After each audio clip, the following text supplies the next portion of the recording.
Hey guys, tonight we're sailing straight into a harbor filled with fog, suspicion, and floating boxes of regret. You're standing on the wooden planks of Boston's wharf, boots damp with icy seawater, the wind whistling like a disapproving ant, and every creak of rope and mast sounds like it might be your last. Behind you, colonial Boston flickers with candlelight and murmurs, "It's December 16th, 1773, and you're about to witness one of the most politely chaotic protests in history." The air smells like fish, revolution, and Earl Grey. You probably won't survive this well. Your dignity won't, especially once you see how some of these revolutionaries are dressed. So, before you get comfortable, take a moment to like the video and subscribe it, only if you genuinely enjoy what I do. Here, and let me know in the comments where you're watching from and what time it is right now. Now, dim the lights. Maybe turn on a fan for that soft background hum. And let's ease into tonight's journey together. The cold bites gently as you trudge along the docks, past barrels marked for export and crates stenciled with EIC. In fading letters, India Company Cargo, resting heavily in the hold of the Dartmouth, which sits like a sleepy giant at anchor, oblivious to its soon-to-be infamous fate. Boston feels restless. Cobblestone streets echo with horseshoes and hushed voices, and tavern windows glow with the silhouettes of men hunched in secretive knots. You step around a clump of seaweed and hear the muttered phrase again. No taxation without representation. Delivered with the world-weariness of someone who's had to explain it at every dinner party for 5 years. The colony's patience is stretched thinner than the British redcoat stockings. Historians still argue whether the colonists truly believed they were on the brink of rebellion this early in December. Some say they wanted compromise. Others think they were itching for a dramatic gesture. But what's clear is that this particular night feels off. The tea had arrived weeks ago, and by law, if it wasn't unloaded and taxed within 20 days, it had to go back. The deadline, midnight, and the governor, not blinking. You step past crates that might soon become fish food, unaware they're worth thousands of pounds and millions of headaches. You sneeze, the cold sea air bites and wonder if rebellion always starts with something as mild as a throat tickle. Boston, at this moment, is a city wedged between dignity and disaster. Its economy is tethered to Britons, yet its people increasingly feel like unwanted roommates paying rent on a house they've built themselves. You glance around. People argue in hushed tones, candles flicker like nervous pulses, and above all, the weight of decisions hangs thicker than the harbor. Fog. You duck into a nearby tavern to warm up. The Green Dragon, perhaps, where patriot whispers swirl with pipe smoke. Someone's muttering about tax stamps and governor's orders, while another lad just wants to know if he can still sell tea without getting dunked in the bay. Priorities. There's a kind of sleepy hysteria hanging in the air.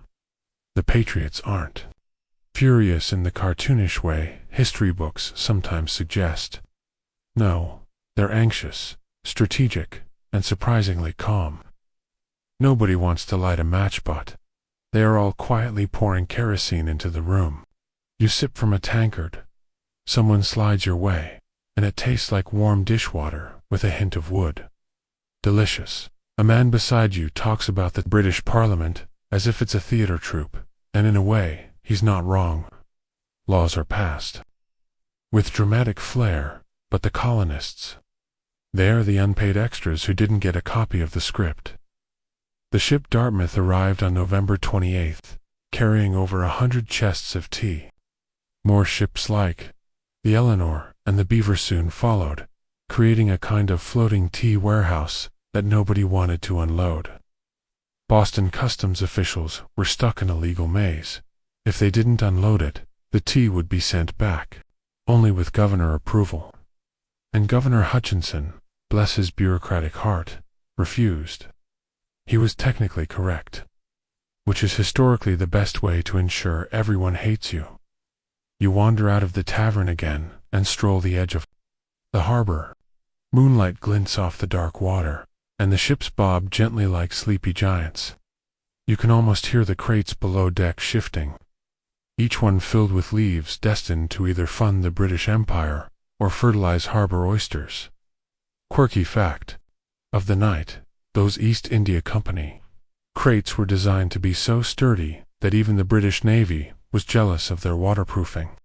Good luck smashing them with bare hands. Hint, the rebels won't even try. Nearby, you hear two men arguing about the legality of what might happen tonight. One's quoting Locke. The other just wants to make sure nobody spills good ale. These rebels aren't wearing military uniforms or brandishing swords, they're artisans. Dock workers, bookbinders, printers, and maybe one dentist who's just in it for the drama. They don't know they're about to become a bedtime story. But history doesn't usually send out RSVPs, and then you catch a whisper, midnight, at Griffin's Wharf. The words pass like sparks between people pretending to be casual. The message spreads under cloaks, behind shutters, and into cellars. Nobody says we're going to commit an iconic act of rebellion. Instead, it's more like, we're doing something weird with tea tonight. Bring your own tomahawk. The cold is sharp now, biting your ears and fingertips. You pull your coat tighter as you glance once more at the sleeping ships. You wonder, idly, whether any of those crates contain your favorite blend. Not that it matters soon. Much of it will be floating, steeped into the saltwater history of a restless colony.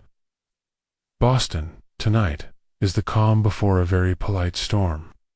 It doesn't know it's about to become a global symbol, a myth wrapped in soggy leaves.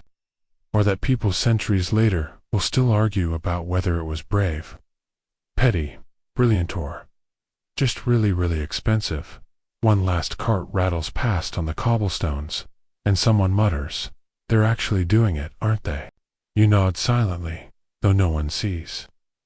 Above you, a lantern swings on a post, its glow golden and soft, the only witness to a city slipping toward something unforgettable. And you're just here to watch the teacups sink. You wake to the soft creak of wood underfoot and the distant call of a gull. The early morning fog wrapping Boston like a thick woolen blanket someone forgot to shake out. And as your boots tap lightly along the wharf, you feel it again, that same electric quiet, like the harbor is holding its breath, and the ships are pretending to sleep, even though everyone knows they're wide awake with worry. Because this isn't just about tea anymore, and hasn't been for a while, not really. Not since Parliament thought it wise to take a heavily taxed commodity and make it into a symbol of submission with a splash of bergamot. Not since the colonists met, of whom couldn't tell a Sam from Sencha, decided that paying for British tea was basically treason to your own breakfast table. And definitely not since the East India Company, bloated and bumbling, realized it was sitting on mountains of tea it couldn't sell without a political sugarcoat. Which is why you're now staring at the warehouse-like hull of the Dartmouth, with its stacks of untouched chests waiting like awkward dinner guests nobody knows how to introduce. And it's worth remembering that the tea in question wasn't actually the problem, at least not to most people at first. It was the way it was being sold. The bypassing of colonial merchants through direct sale by agents appointed by the East India Company, and more importantly, the sneaky little threepenny townshend tax that still clung to every pound of leaf-like mold on a forgotten orange, which meant that even if the tea was cheaper than smuggled Dutch blends, drinking it became a political act, a sign that you might be okay with Parliament taxing you without asking first, and nobody likes being told what to do before coffee, except, in this case, coffee was still expensive, and most colonists were daily tea drinkers, whether they admitted it or not.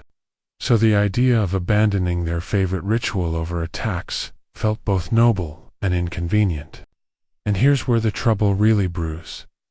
The Tea Act of 1773 wasn't meant to squeeze the colonies.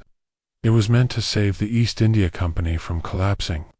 Which sounds fine on paper, until you realize that the British government was basically bailing out a monopoly by sacrificing local colonial traders. And when you tell independent shopkeepers that they've just been cut out of the supply chain so a megacorporation can stay afloat, it's not a good look, especially in a place like Boston where, let's face it, being grumpy about England is practically a local sport. And so even though the Tea Act lowered the price of tea overall, colonists saw through the discount, like a fly in their porcelain cup. Cheaper didn't mean fairer. And many believed it was a trap to get people used to paying unfair taxes while being told they were getting a deal. And so the tea sat on the ships, unwanted and unsellable, even though some people secretly bought and drank it anyway, because let's be real, not everyone was a political purist, and some folks just needed their daily brew to get through raising 7 kids and digging their own outhouses. But publicly, tea became a symbol, a leaf-shaped litmus test of loyalty, and suddenly you couldn't just drink a cup without someone asking, imported or smuggled, like it was some kind of moral questionnaire. And while many people today imagine the Boston Tea Party as the start of some massive boycott, the truth is messier. People still drank tea, just more quietly, often switching to Dutch or even herbal blends. And yes, there were alternatives like coffee and chocolate. But for many families, especially those not plugged into revolutionary circles, drinking tea was still as normal as baking bread or blaming Britain for bad weather. So this revolution of the kettle wasn't just about principle. It was about identity, daily rituals, and who got to control them. And here's a quirky tidbit. For your next trivia night, the East India Company's tea wasn't flavored no Earl Grey, no green, no sleepy time. Lavender was a basic Chinese black tea called boheat, pronounced like boohee, which makes every modern tea all feel like a fever dream of options compared to what the colonists had. And yet even that limited variety caused an uproar, because it wasn't just tea, it was what it represented. Government overreach, loss of agency, and being treated like a wallet instead of a citizen. And if you think this sounds familiar, congratulations. You've officially spotted the 18th century origin story of modern marketing protests, complete with boycotts, satire, and public shaming of anyone who dared take a sip from the wrong mug. And while historians still argue whether the average colonist truly understood the nuances of the Tea Act, or was simply swept up in a wave of popular resistance, one thing's clear: Boston wasn't about to roll over and sip politely. Not while its economy was being boxed out by London decisions, made in powdered rooms, by powdered men, who had never once shoveled snow off a wharf at 6 in the morning. And so, as you walk along the harbor, listening to seagulls complain, and crates creak under their own bureaucratic weight, you can feel the pressure building, not just from the ships, but from the people, because this is no longer a disagreement about product pricing. It's a full-blown identity crisis, steeped in hot water. And you wonder what it must have been like to be one of those tea agents appointed by the East India Company, probably thinking it was a cushy gig with some extra coin, only to find your name posted around town with the colonial equivalent of a wanted sign. Your windows smashed, your reputation dipped in tar and feathers, and all because you tried to sell a beverage. And speaking of tar and feathers, you'd think such a horrifying punishment would be rare. But in this period, public humiliation was practically a political tool. And while not every tea agent suffered it, the threat was real enough that many resigned before they ever sold a single crate. And still the TA kept arriving, the ships kept docking, and Parliament kept insisting it was all perfectly reasonable. Like someone arguing that a lit match isn't dangerous as long as you hold it upside down. And so Boston brewed with frustration, the kind that simmers low and quiet, the kind that turns practical merchants into pamphlet printers, and printers into masked rebels, and the city held its breath, again, as yet another tea shipment sailed into view, knowing full well it would never see dry land, not unless someone blinked. And Governor Hutchinson had the driest eyeballs in the colonies. Section 3. You linger near the harbor's edge as a stiff wind blows in from the Atlantic, ruffling your coat and stirring the damp salt air like an impatient whisper from across the ocean. And just beyond the mist, you can make out the shape of the Dartmouth, bobbing idly, heavy with a cargo that has turned Boston into a brewing powder kegant, not the gunpowder kind. Though give it a few years, but the powdery kind used in Whigs and Pride, because today isn't just about tea. It's about the slow unraveling of the mother-child relationship between Britain and her colonies. And the longer you stare into the gray fog, the more you feel it, that itchy, strained tension of an empire past its prime trying to keep its many limbs in line with shaky hands and a long stick. And while King George III sits across the sea in his gilded chamber, eating roasted pheasant with mint jelly, and probably not thinking about Boston at all. Here in the colonies, it's getting harder to pretend everything's fine. And you might imagine that the king was some evil villain, twirling a mustache and laughing maniacally while raising taxes just to make people suffer.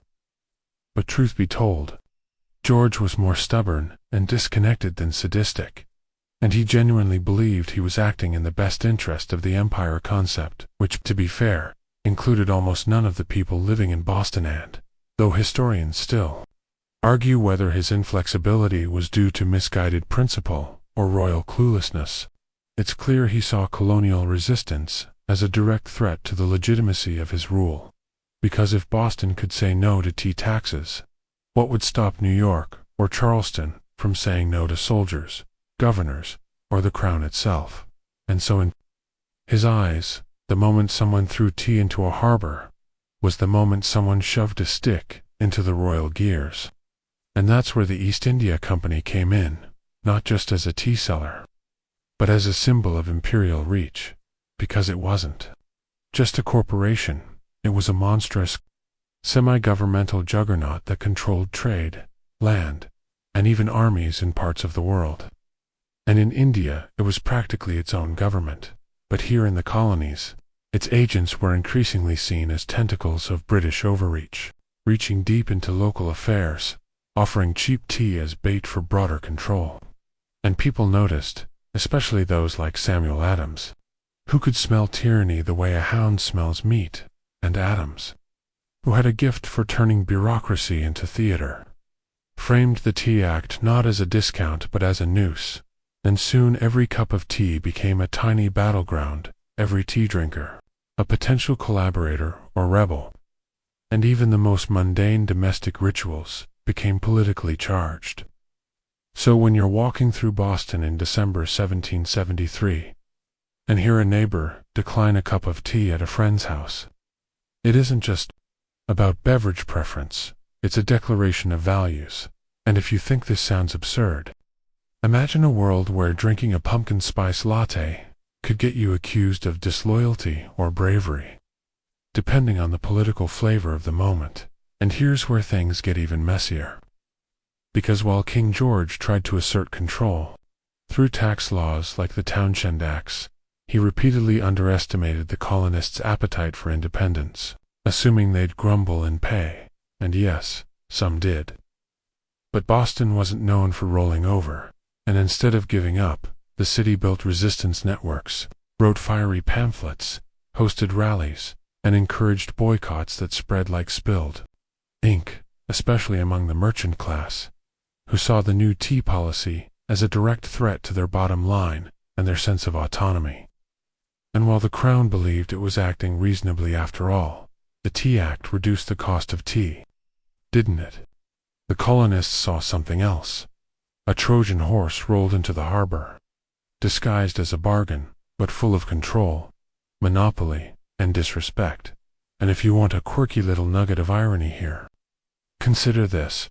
The East India Company was so desperate to offload its mountain of surplus tea that it accepted a huge loss just to get the product shipped out, essentially giving it away, and yet the whole scheme backfired so spectacularly that the company's financial tailspin only worsened after the Boston incident, dragging the empire along with it into a storm of political outrage and colonial resistance. And meanwhile, over in Parliament. Men in powdered wigs argued the virtues of obedience, while scribbling new laws on parchment with ink made from oak galls and vinegar. And you might wonder if any of them had ever set foot in Boston, or even understood how fast news traveled here. How quickly resentment could foment into action, because for all their power, the British ruling class remained oddly blind to the emotional heartbeat of the colonies. And here's a detail that often gets skipped over. The British government never expected such resistance because, in their minds, the colonists were still British. Still loyal subjects who just needed some nudging, but in truth, identity had already begun to shift. Slowly and awkwardly, and by 1773, many Bostonians didn't see themselves as mere outposts of an empire. They were Bostonians first, Americans in embryo, and the more they were treated as unruly dependents, the more they pushed back. And now you can't walk 3 feet without hearing talk of liberty, sovereignty, and self-rule, often in between more pressing topics like livestock prices or snowfall, because revolution doesn't announce itself in grand declarations, seeps in, quietly and steadily, until you wake up one day and realize that what was once loyalty now feels like submission. And that's where we are in December, when the cold air sharpens everything, and every new law feels like frostbite. And so here you are again, walking past the wharf as snow begins to dust the rooftops, and the streets buzz with rumors of a town meeting where Samuel Adams will speak again.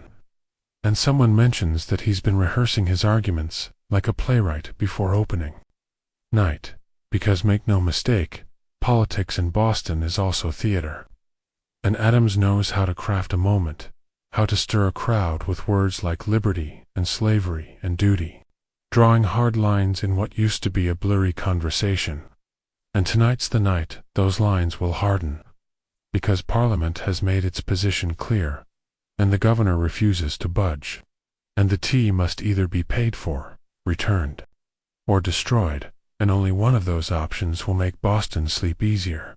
And as you move through the crowds, gathering under lantern light, you realize that nobody is quite sure what will happen, but everyone knows something must, because the harbor is full, the clock is ticking, and the crates are waiting in the dark, like a challenge issued from across the sea.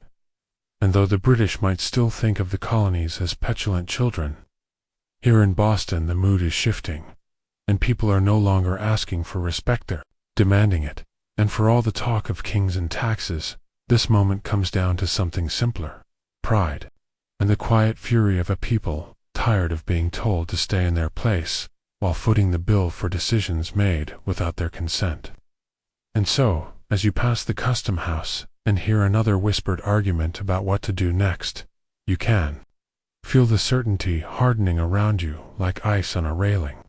And you know deep down that someone, somewhere, has already decided what must be done. And when the crates are opened and the leaves meet the water, it won't just be an act of protest, it will be a declaration, silent and soggy and absolutely unforgettable. Section 3. The sky is low and heavy above Boston, as the wind whistles past crooked chimneys and sways brittle lanterns that cling to their iron hooks like gossip to a tavern tale. And you find yourself trudging slowly through the sludge-stained streets, your boots crunching over a mixture of slush and ash, while thoughts swirl as chaotically as the debates taking place behind every crooked door in this grumbling city. Because today, everyone is talking about taxes, tariffs, and teacups as if they were weapons in a war already underway.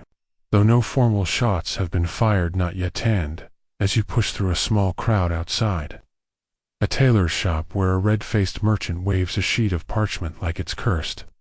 You realize that this moment, this whole seemingly absurd standoff pivots on the stubborn, tangled roots of British taxation policy that's now grown so wide and deep across the colonies that even a simple cup of tea is strangled in red tape.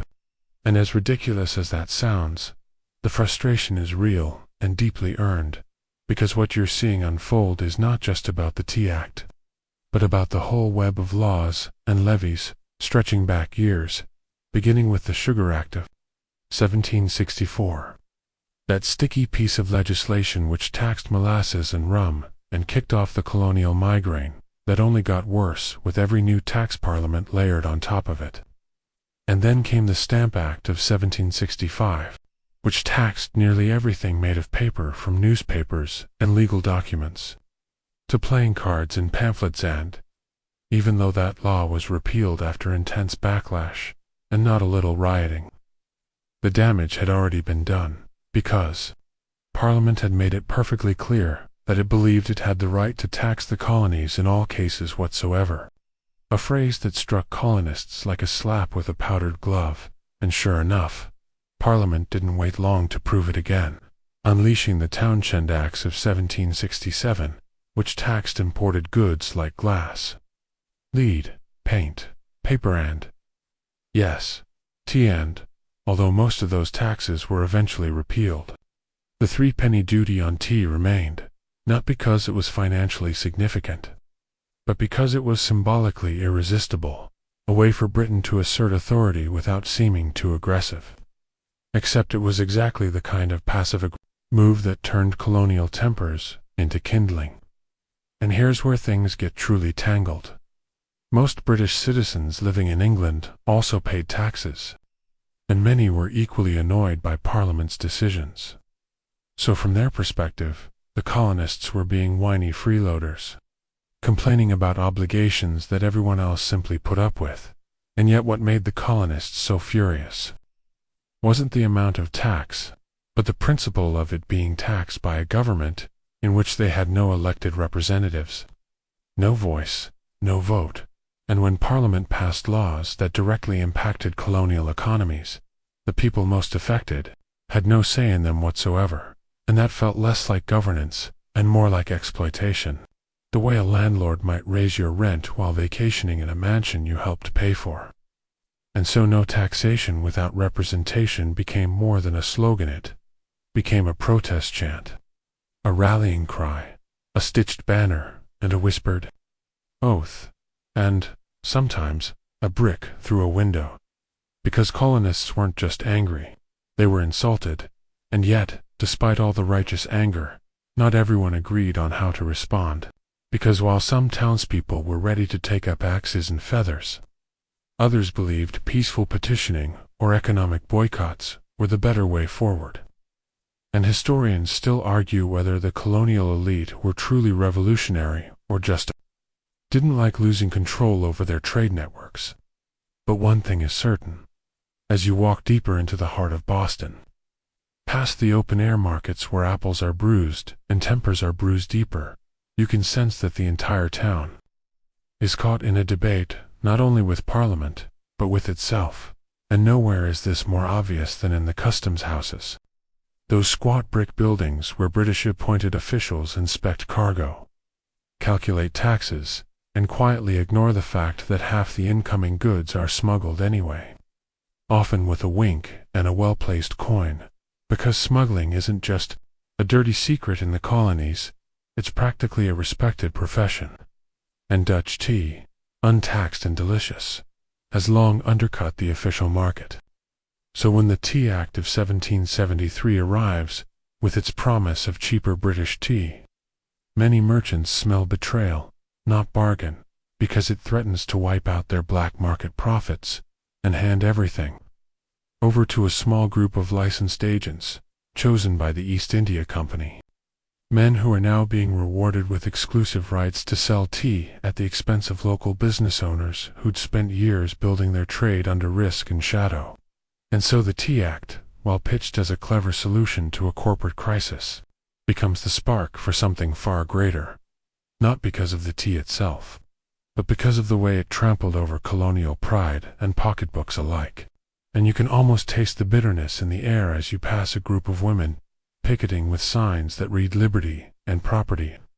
And you remember that colonial households were often run by women who bought the goods, brewed the tea, taught the children, and now found themselves participating in politics through boycotts and spinning circles, where homespun cloth became a badge of resistance. And if there's a quirky tidbit to carry with you, it's that some women began serving herbal infusions made of raspberry leaves and goldenrod. which they cheekily called Liberty Tea, both as a practical substitute and a public rebuke of the British product. Because this revolution didn't happen just in the streets, it simmered quietly in kitchens, parlors, and sewing circles across the colonies, and you pass one such home now, the windows glowing softly with candlelight, the scent of baked apples and wool smoke drifting into the street, and inside you see a group of women knitting and whispering, their hands busy and their eyes wary, and perhaps they're talking about the next boycott, or about how the tea ships must leave the harbor, or maybe they're wondering if their sons will be safe if things go too far. But regardless of their words, their presence in this movement is undeniable, because when a society is pushed too far, everyone is pulled into the tide. And so, as you reach the edge of the wharf once more and see the Dartmouth, the Eleanor, and the Beaver moored, like stubborn guests who won't leave, you know the city is reaching its limit, and something must give, because laws may be passed in distant halls, but here in Boston, the response will not be quiet. And you are standing on the edge of something that feels strangely final, like the last moment before a storm, when the air stills and everything waits, not because it is uncertain, but because the decision has already been made. Section 3. The air that settles over Boston now tastes of quiet defiance and ash from last night's hearth fires. The city blanketed, not in snow, but in a peculiar kind of civic tension, like a town half dreaming and half daring itself to awaken into full rebellion. And you move slowly through its narrow, winding streets with a fresh awareness that even the most ordinary objects now hum with revolutionary charge buttons pinned to jackets, scraps of printed pamphlets fluttering in gutters, and yes, even the humble teacup perched on a windowsill, its contents long gone cold, because tea has become not just a beverage but a battlefield. A symbol so loaded with colonial fury and imperial arrogance that, to serve it, sip it, or even smell it, might draw you into a verbal brawl, or get you branded as a sympathizer. Yet here's the curious thing. The uncomfortable truth, despite all the outrage and pamphlet ink spilled over taxation and loyalty, many colonists, especially those outside the noisy whirl of Boston, continued to quietly drink their tea. Perhaps grumbling into their mugs, but still drinking all the same. Because habits die slowly, and comfort dies even slower, and while history may paint the picture of a united front, where patriots poured their stock into the dirt, and raised their fists in unison, the reality was far more tangled, far more human, because not everyone agreed on what resistance meant, how far it should go, or who had the right to define it in the first place. And as you pass through neighborhoods where shutters close quickly and conversations end mid-sentence, you begin to see how this city is divided, not only between colonists and British officials, but among the colonists themselves, those who want immediate action, those who prefer negotiation, those too fearful to choose, and those pretending the tea will somehow sort itself out. And though no one can admit it publicly, the truth is that plenty of otherwise patriotic citizens continued to stockpile, smuggle, or sip British tea, doing their best to hide their preference behind lace curtains and excuses about medicinal use or hosting out-of-town guests. And so you might visit a home and find the tea caddy mysteriously empty on the shelf, only to notice its faint scent lingering on someone's breath, because tea was not just a drink, it was ritual, tradition, identity, and even those who burned effigies of tax collectors by day often wrestled with their cravings by night. And this quiet, unspoken contradiction buzzes in Boston's bones as loudly as any protest chant, especially when you consider that the same ships, now stuck in the harbor, the Dartmouth, the Eleanor, and the Beaver, still carry the very tea that so many secretly long to taste. And it's no coincidence that the cargo has not yet been destroyed, because the decision to do so is not yet unanimous, not even within the so-called patriot circles. And historians still argue whether the population truly supported the more radical steps taken in December 1773. or merely tolerated them in hopes that someone else would bear the consequences. And here's a delightful fringe tidbit.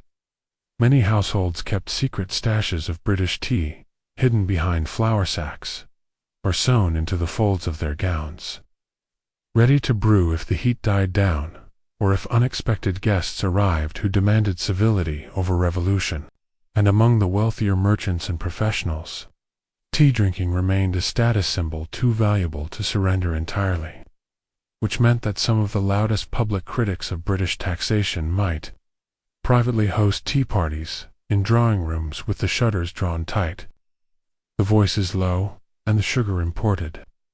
And that tension between what is declared and what is done gives this moment in Boston its strange, sleepy electricity, as if the city is whispering its intentions by day and second-guessing them by candlelight.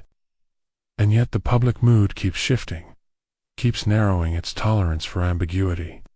And slowly, steadily, it becomes harder to sit on the fence, to sip quietly while others organize in taverns and on wharves, and you notice it when you stop by the shop of a well-known merchant who once sold imported tea without shame, but now speaks in vague riddles about diversifying his goods and supporting local weavers.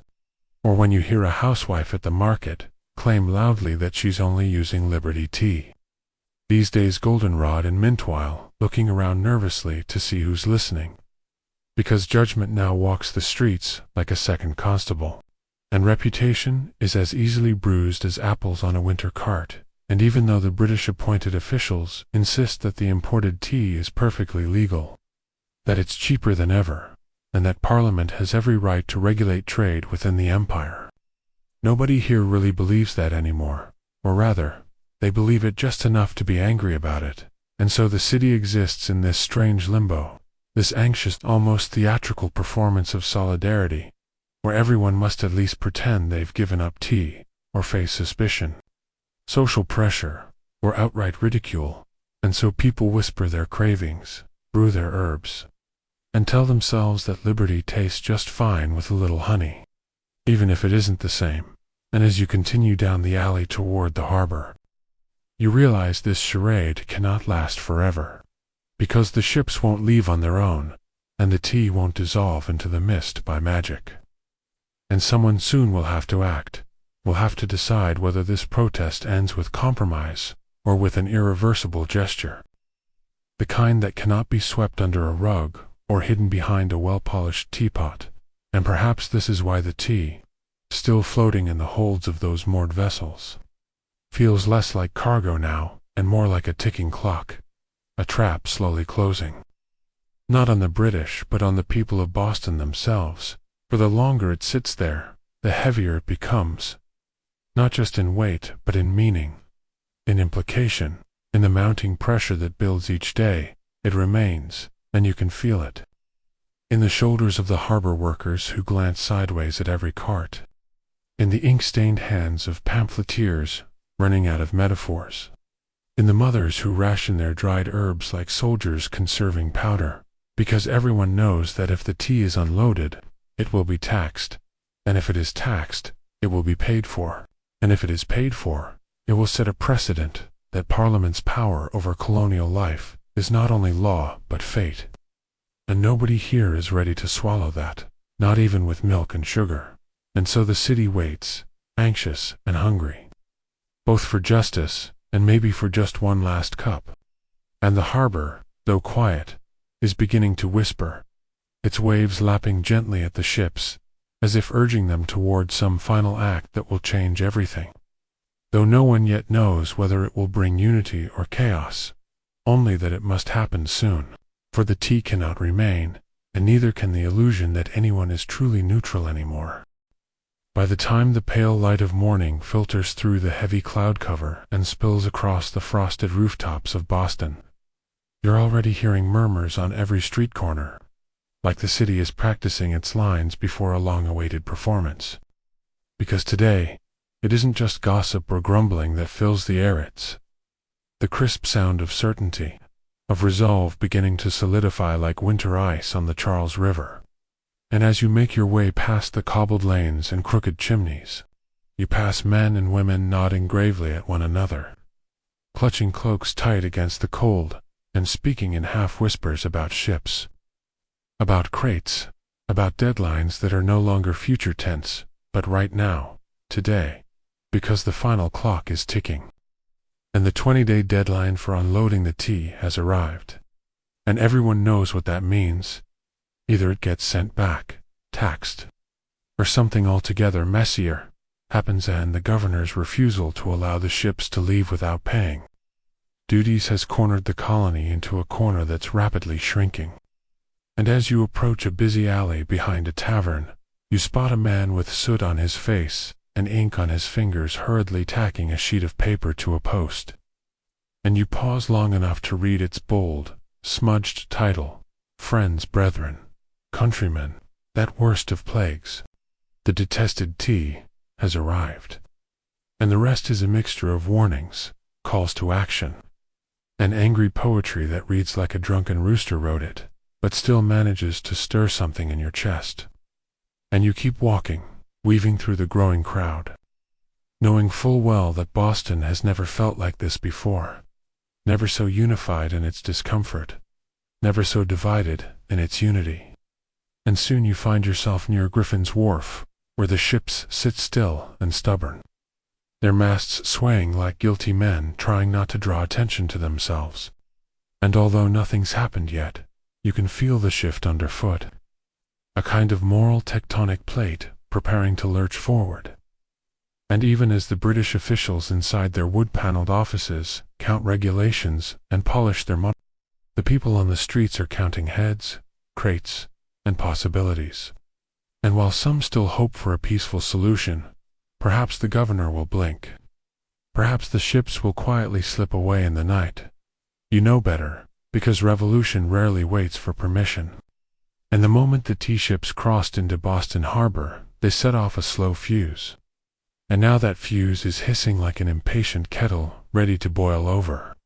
And here's where things get slippery, because the law says the tea must be unloaded and duties paid within 20 days. But local merchants have refused to accept it, dock workers won't touch it, and even the loyalist agents are too terrified to move it. And yet Governor Hutchinson stands firm, insisting that law is law, refusing to allow the ships to return to England with their cargo, even when pleaded with by respectable townspeople and assembly members alike, because to him, giving in now would be weakness, would be inviting future defiance, and he would rather see the harbor fill with soggy tea than yield to what he calls mob rule. And so Boston is stuck. 3 ships anchored, 342 crates on board. No one willing to pay the tax, no one allowed to send the tea back, and no one quite brave enough yet to break the standoff until someone is, and though historians still argue whether the actual plan to destroy the tea was crafted over days or just hours before it happened, most agree that the Sons of Liberty, that ragtag group of semi-secret protesters made up of shopkeepers, printers, artisans, and a few professional loudmouths, were not only planning something, they were rehearsing it, preparing for it, sketching it out like a piece of stagecraft. Because this wasn't going to be a chaotic riot. No, it was going to be a message, one carefully orchestrated and meticulously executed. The kind of spectacle that would be talked about in England, in France, in future textbooks and bedtime stories. And even now you can sense that the city is holding its collective breath, waiting not just for action, but for someone to own that action, to step forward and say, enough. And there are rumors, plenty of them. Some say the men are already choosing disguises, borrowing blankets, smearing soot on their faces, sharpening hatchets, not to harm people, but to open boxes. And while no one will confirm anything aloud, everyone seems to know what's coming. Even the children, who play near the wharf, pretending to toss imaginary crates into puddles, while their mothers glance nervously from behind laundry lines. And you pause near one of these scenes and realize, strangely, that the coming event, for all its seriousness, carries an undercurrent of theater, of symbolism, of myth-making, because dumping the tea will not solve the problem at will. In fact, Make it worse, but it will declare something loud and undeniable, that Boston is no longer willing to be ruled by decisions made 3,000 miles away by men who wouldn't last a week hauling cod or walking these frozen bricks. And here's a curious side note: the value of the tea in those crates, in modern terms, would be well over $1 million, maybe more, and yet no one in Boston is discussing that price tag as if it matters. Because by now, this is no longer about money, it's about dignity, autonomy, and the idea that if they surrender on this point, there will be no end to what the Crown will demand next. And so the crowd grows near the wharf. More than 1,000 people, by some accounts. Though numbers are tricky in memory and myth, and among them are future presidents, preachers, farmers, and at least one man dressed as a Native American, though the authenticity of that disguise is questionable at best. And as the sun begins to fade behind the low gray clouds and lanterns are lit one by one, Boston prepares itself, not with cannon fire or marching drums, but with steady breath and quiet determination, because something is about to happen that will echo for centuries, even if it begins in near silence. With a whisper, a nod, a soft footfall, toward the harbor's edge. Darkness drapes itself softly over Boston like a velvet curtain drawn over a stage, the lanterns casting golden puddles of light across cobbled streets, while chimneys puff their lazy smoke upward into the heavy December night. And you walk with purpose now, drawn by a sense of something just beyond the edge of ordinary, your footsteps joining the quiet shuffle of others who, like you, are moving without speaking, without looking directly at one another, as if silence itself has been appointed to nights. Herald in each creak of leather or crunch of frost carries the weight of a drum roll. Because this night, this harbor, this city, they all know what is coming, even if no one dares to speak it aloud. And the closer you get to Griffin's Wharf, the more you sense it.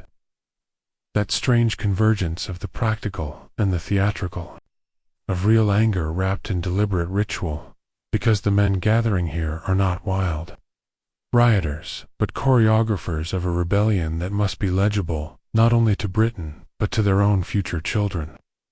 And you hear someone near you mutter Mohawks, and you glance up to see a group of figures moving along the icy planks, their bodies cloaked in rough blankets, faces smeared with ash and paint, feathers sticking from caps and shoulders, not because anyone believes they are actual Mohawks, but because disguises blur identities, protect families, and give the night a mythic gloss that even now, centuries later, remains unforgettable.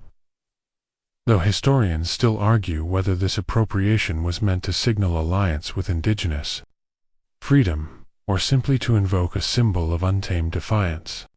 And as the men reach the ships, the Dartmouth, the Eleanor, and the Beaver, there is no chaos, no shouting, only the sound of hands moving with practiced ease, of hatches creaking open, and crowbars wedging their teeth into tightly packed crates. And you stand now on the edge of history, just a few feet away from where it's happening, watching as chest after chest is pried open, and the contents pounds and pounds of Chinese black tea are dumped into the ink-black harbor below, the leaves spilling like soil, like secrets, like smoke curling out of a cracked pot. And the water accepts them silently, without fuss, though you can almost imagine the splash each crate makes echoing all the way across the Atlantic, disturbing the teacups of Parliament and setting a few powdered wigs askew. Because this is no drunken rampage or haphazard theft, this is deliberate, disciplined defiance, and as the crates fall one by one, the men work in shifts, some guarding the gangplanks, while others pass tools hand to hand, and remarkably, nothing else is taken or damaged. Not the ship, not the crew, not a single nail out of place, because this isn't about revenge or greed. It's about message, and that message is as loud as the harbor is quiet. We will not be taxed without our say. We will not drink your obedience disguised as economy, and we will not play nice when you mistake our civility for submission. And the townspeople watching from shore understand this, feel it in their bones, and though many won't know the names of the men who carried out the act, names that will remain secret for decades, onlooker knows they've just witnessed a moment that can't be undone. And perhaps what strikes you most is the absence of violence. How the entire operation is over in about 3 hours. Not a single man arrested. Not a single musket fired. Just the slow rhythmic thuds of crates hitting the harbor like a heartbeat, like punctuation on a declaration no one has quite written yet. And here's your quirky tidbit.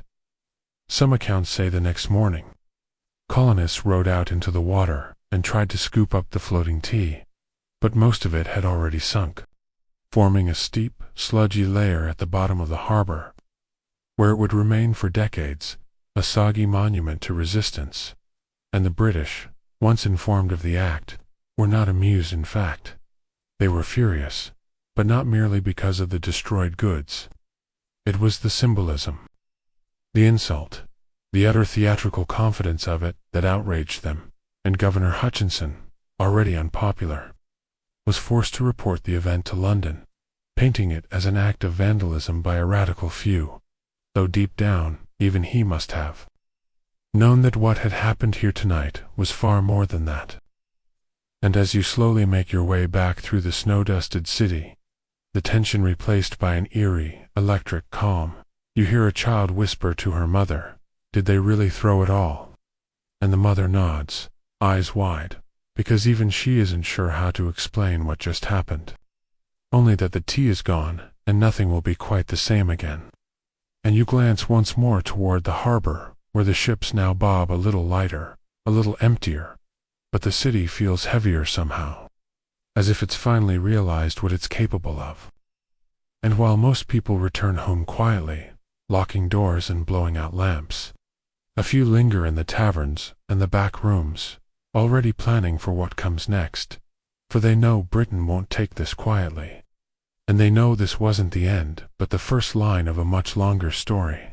And as you step inside to warm yourself by the hearth, you hear someone raise a mug and say with a wry smile, "Guess I'll have to learn to like coffee," and laughter follows, not because it's truly funny, but because everyone needs something to hold on to, even if it's just a hot drink, and the knowledge that for once, the people chose their own moment and claimed it with both hands and a splash. By morning, the harbor is still eerily, so as if the water itself is holding its breath. And when you step outside into the thin winter light, you find that Boston has transformed overnight, not in its streets or buildings, but in the peculiar silence that hangs over the city. The kind of silence that comes after something irreversible. The hush that follows a collective exhale, as if the entire population is waiting to see what the British Lion will do after being poked squarely in the pride. And as you walk past the common, where yesterday children played beneath bare trees and merchants barked prices from their stalls, you now see small knots of townsfolk speaking in hushed voices, their breath fogging the cold air, their eyes darting with questions no one yet dares to answer. Because while many woke this morning with a secret thrill in their chests, knowing the tea is gone, dumped in defiance, and swallowed by the Southers, stirred from their beds with dread, wondering just how high the price of such boldness might be. And it's here, in this in-between moment, that you see the true cost of what happened at Griffin's Wharf, not in pounds sterling or broken crates, but in the weight of uncertainty pressing down on every shop sign, every church steeple, every slat of every fence in the city. Because for all the theatrical brilliance of the Boston Tea Party, it was, at its core, a gamble and open challenge to imperial power by a town that had neither an army nor a navy, nor even a clear plan for what would come next. And though historians still argue whether the protest was intended as a one-off act of rebellion, or the opening move in a broader campaign, one thing is beyond dispute. The city is now on notice, and so is the empire. And as you pass by the custom house, where British officials sit with tight jaws and knotted brows, scribbling reports to send across the ocean, you know those letters. won't merely describe the destruction of property, they'll describe the nerve, the coordination, the brazenness of a colony that dared to insult His Majesty by refusing to bow, to pay, to comply, and that insult, far more than the financial loss, is what will bring the hammer down, and even now, you can feel it beginning, the slow turning of the imperial machine. Not with violence yet, but with a kind of administrative growl. As royal governors gather reports, naval commanders draft movement orders, and Parliament debates how hard and how quickly to strike, and somewhere in London, powdered men in red waistcoats and knee breeches will read these dispatches with clenched teeth, muttering about anarchy, treason, and the audacity of colonies that forget their place. And you may think they're out of touch, and you'd be right, but they're also angry, and they're powerful, and soon they will make decisions that will transform Boston from a restless port into an occupied city. And here's your quirky fringe tidbit. In the days immediately following the Tea Party, British newspapers ran confused, conflicting reports about what happened, with some claiming it was a drunken mob, others insisting it was foreign agitators, and a few suggesting that the tea had simply fallen overboard in a storm, because even empires, it turns out, need a moment to process embarrassment. And while they processed, Boston prepared, with committees springing into action, neighbors gathering in secret, printers churning out fiery broadsides by candlelight, and taverns humming with more than just ale and fiddle tunes. Because if the night of December 16th was a single spark, the days that follow begin to feed it with dry timber, as colonists realize there's no going back to how things were, that the line has been crossed and then stomped on with muddy boots. And every town meeting, every church sermon, every whispered conversation in the corner of a bakery now pivots around one question: what will Britain do next? And the answer, though not yet fully known, begins to reveal itself in slow, deliberate strokes. Starting with the shutdown of Boston Harbor, an act proposed back in Parliament by Lord North himself, who sees the Tea Party not as a protest, but as a breakdown of imperial law, and who is determined to make Boston pay. And the resulting law, the Boston Port Act, is the first of what will soon be known as the coercive acts, or, as colonists will bitterly call them, the intolerable acts. And these measures are not subtle. They close the port until the destroyed tea is paid for, strip Massachusetts of its self-governing charter, allow royal officials to be tried elsewhere for crimes committed in the colonies, and authorize the quartering of British troops in private homes. And you can almost hear the gasp ripple across Boston when these decrees arrive, each one a hammer blow meant to crush the city into submission. But instead of silence, they provoke something else, entirely resistance, solidarity. Fire. And if you walk now through the streets, past the green, where men gather to drill with makeshift muskets, past the taverns where fiery words spill faster than the ale, past the churchyards where ministers preach liberty with as much fervor as Scripture, you'll see the shift. No longer are the colonists merely reacting. Now they are preparing, and it isn't just Boston anymore, because the punishment imposed on this city echoes across the colonies, and something unexpected begins to stir in places like Philadelphia and Charleston, places that once looked upon Boston with wary eyes but now feel the chill of empire's shadow creeping toward them, and so delegates are summoned, letters exchanged.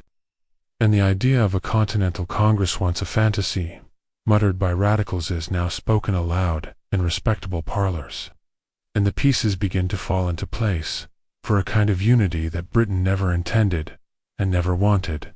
And here's the truth they didn't see coming.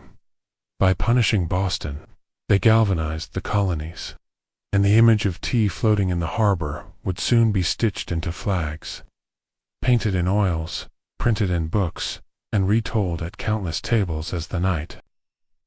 A handful of ordinary men, armed with axes, blankets, and courage, declared the beginnings of a new order.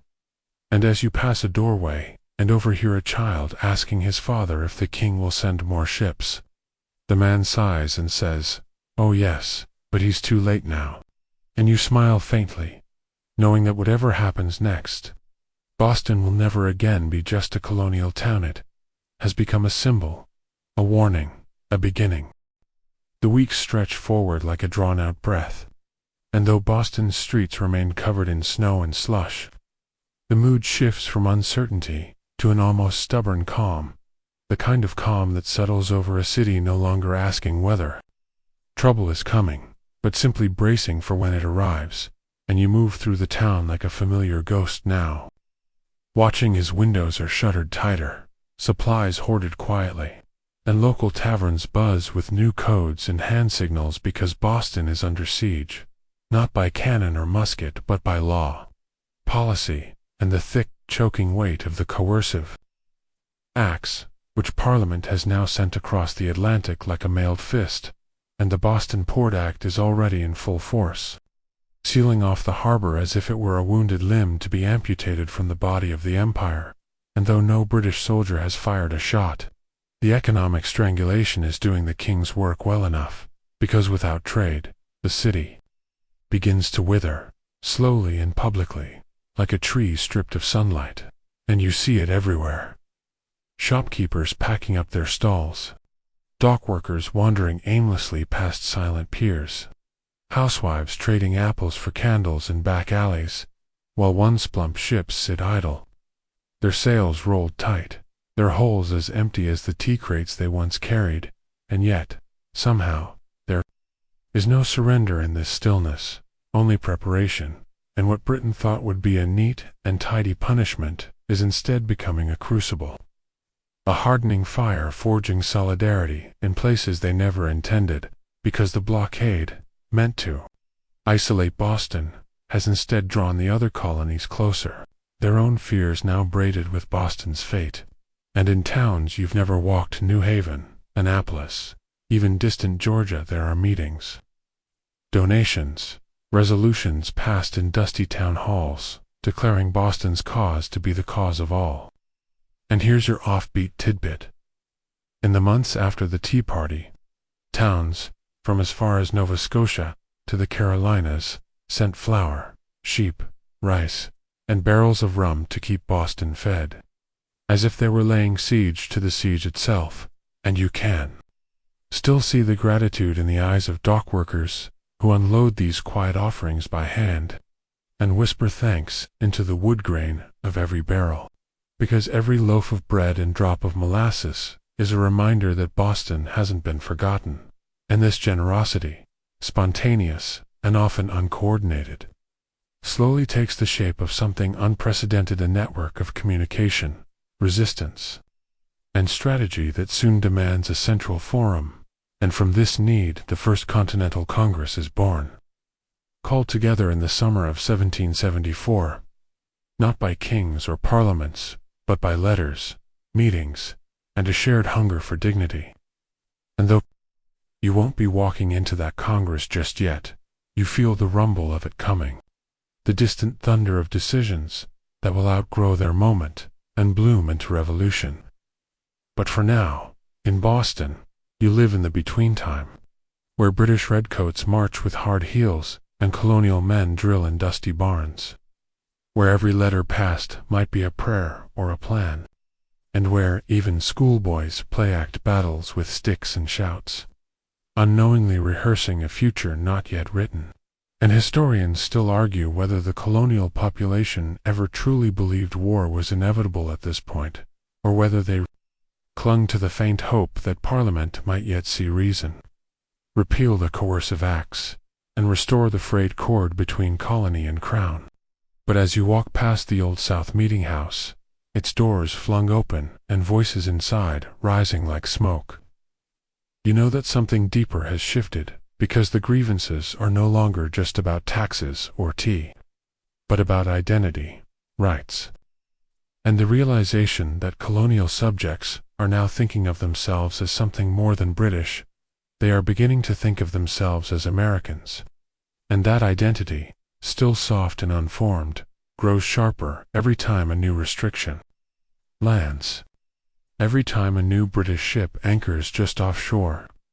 Every time a local official sneers the word traitor. And yet, for all this political pressure, life does not pause, merely adapts, and you find yourself watching children sled down icy hills on makeshift planks while their parents argue revolution around fire pits.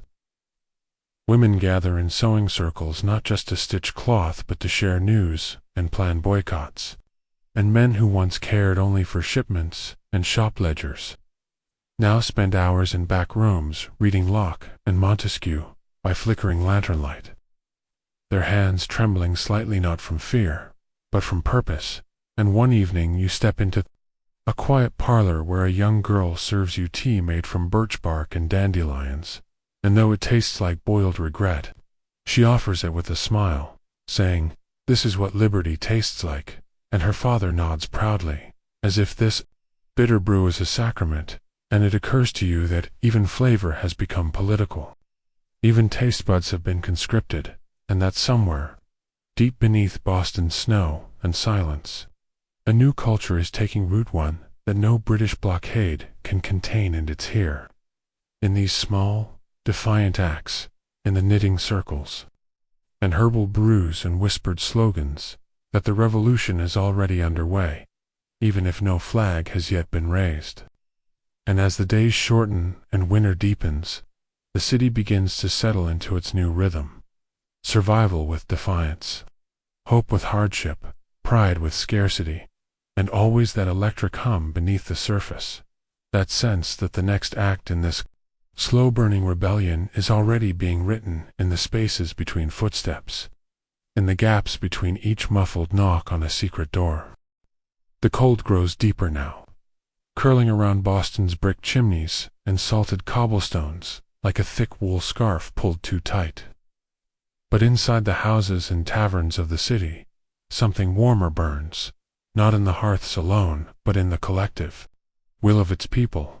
For though the harbor is shuttered and British officials parade their laws like ceremonial scepters, the town itself refuses to lie down quietly, and you walk now through these streets as one who has seen them change not in structure, but in spirit.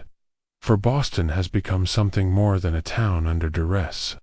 It has become a symbol, a lodestar for resistance, a place where even silence feels sharpened and deliberate. And as you pass a baker's shop, still somehow turning out loaves, despite rising flour prices and dwindling trade, you overhear the quiet murmur of two men arguing not about food, but about pamphlets, about a name that now flutters from so many lips, it might as well be printed on every wind.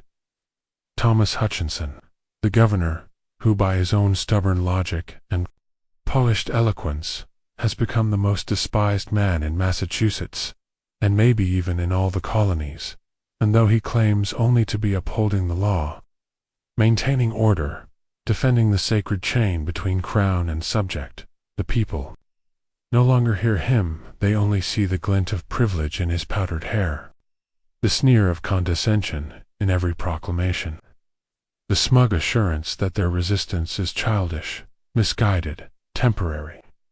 And here's a curious thing.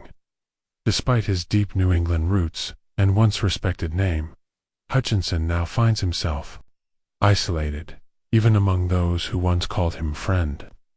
And his own mansion, grand and lovely, with its curving staircase and polished floorboards, now stands like a fortress, windows dark, its master increasingly a prisoner in his own drawing room, writing long, bitter letters to London, pleading for troops, for support, for someone, anyone, to restore order to a town slipping through his fingers like tea leaves through a sieve. And as you circle past the house, half expecting to see redcoats already stationed outside, you think about how lonely it must feel to watch your authority drain away, day by day, while the people you govern meet without you, trade without you, plan without you. And it gets worse for Hutchinson. His own private letters, those scrawled confessions of disdain for the common colonist, his fears, his arrogant Prescriptions were stolen, copied, and leaked to the press, published in newspapers for every tavern-goer and schoolteacher to read aloud by candlelight. And the outrage was palpable, sharp as a musket flint, because it wasn't just what he said, it was the fact that he said it in secret. That the man meant to govern them viewed them not as subjects, but as troublesome children too emotional to know what's best for them. And so his name, once spoken with respect, is now muttered like a curse, pinned to effigies, stuffed with straw, paraded down streets before being set ablaze in mock executions, so theatrical and grim you'd think Shakespeare had returned from the grave to direct the scene, and yet Hutchinson remains, stubborn and certain, convinced that loyalty will triumph over noise, that Parliament's law is immutable, and that history will vindicate him, though historians still argue whether he was a tragic figure undone by bad timing or a proud man deaf to the changing winds of the age. And perhaps it's both.